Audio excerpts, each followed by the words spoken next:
Meet Randy Kay, radio talk show host and mother of two beautiful children, Ben and Allie. The family was living the typical suburban life when things took a turn for the worst. In her new book, Ben Behind His Voices, Randy details the family's journey from the chaos of schizophrenia to hope. Here is their story. Ben came first, and then Allie 3 years later. They were my pride and joy. My then husband, William, was another story. He left us when Ben was 6 and didn't come back into our lives until I tracked him down 8 years later. Despite everything with his father, Ben was so strong and good-natured. I only wish I could have known then how much that strength would be put to the test as he grew up. After the running away, the drug use, and mood swings, his behavior began to change even more drastically.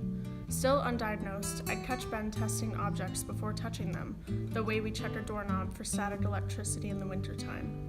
He told me that there is energy in all things, and he wanted to make sure it wasn't bad energy. One day, I caught him talking to his car. When I asked him why, he said, "I decided that there is no reason to be afraid of my car. I decided to take control, so I confronted my car and told it that I wasn't afraid anymore." Of course, I realized that these changes in his behavior were abnormal, but how is it possible that for years, no therapist was able to give me a correct diagnosis? I wonder every day why it took so long for Ben to get the treatment he needed. There are both positive and negative symptoms of schizophrenia. Positive symptoms are new behaviors that are seen in the person affected.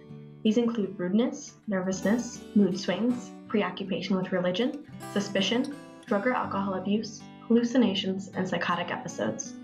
Negative symptoms are abilities and characteristics that the individual can lose to the illness. These include the ability to focus, interpretation of social interactions, capacity for intimacy, receptiveness to criticism, motivation, and the ability to relate to others. Ben's long list of incorrect diagnoses started in grade school, with teachers suggesting that he had ADD because he couldn't pay attention in class. Ben's first therapist was named Art. He talked with Ben, but nothing seemed to change.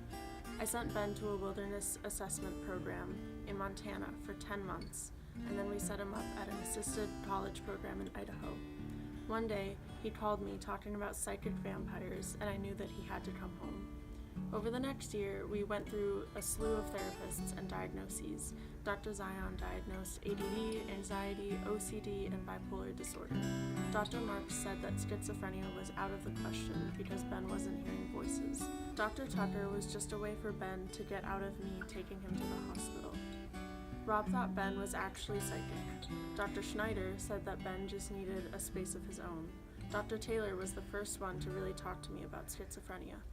We tried 4 different medications in different doses and combinations, but nothing seemed to give consistent results. I tried to get Ben into a hospital, but he was always not sick enough. It only took 4 weeks on his own before he was in fact sick enough, and I was finally able to get him the help he needed. I know I will change the world, for I found it is my destiny, though what suddenly came to me. Something around showed me the connection that the breath of life, is what the government has blinded people from. And the pradhyana, force like chi, which carries and sustains life, is what I must do, reincarnate the and show people. 4 weeks after he moved out, Ben's friend called me because Ben had been withdrawn and had a strange look in his eyes. I picked up Ben and we went straight to the hospital. Dr. Taylor called ahead so they would admit Ben. As soon as I told them that Ben had left the stove on, he was finally sick enough. He was finally considered a danger to himself. That feels terrible to say, but at last he would be where he needed to be. He spent 35 days in the hospital that time. I had to petition the court for right to involuntary commitment and right to medicate, because I knew Ben would refuse anything that they couldn't force on him. Ben was put on Haldol, but ended up back in the hospital less than a month later. 5 days after that one, he was back. On the road to recovery, Ben saw 7 psychiatrists, was diagnosed with 7 different disorders, was put on at least 10 different medications, was hospitalized 8 times, and spent 150 days in the hospital. String me a mystery, weave me a dance.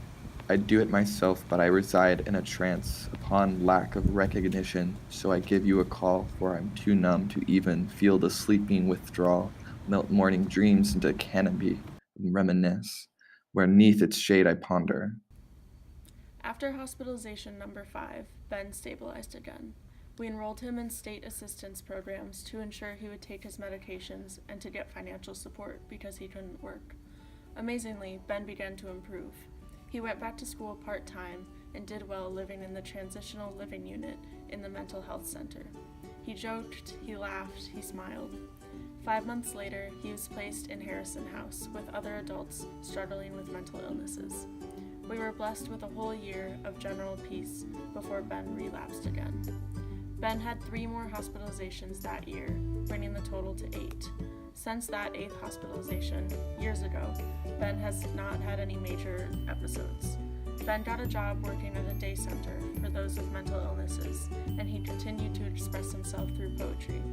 He still doesn't accept that he has schizophrenia, but we have learned that forcing the diagnosis on him will not do any good. Ben has his good days and bad days, ups and downs. There is no cure, there's only management. But after 12 years of unanswered questions, we're making it through. I love my son, I know he is still in there somewhere, and that he is worth saving. Randy spent years gathering information from the National Alliance of Mental Illness, working to get her son set up financially, driving him to his appointments, noting his symptoms, finding new psychiatrists when others didn't have the answers. But Randy never gave up on getting her son the help he needed. The journey was long, but there was always hope. I am most of my voices, many different selves. I don't need to give in to what I fear. Just give in to the fact that I'm afraid.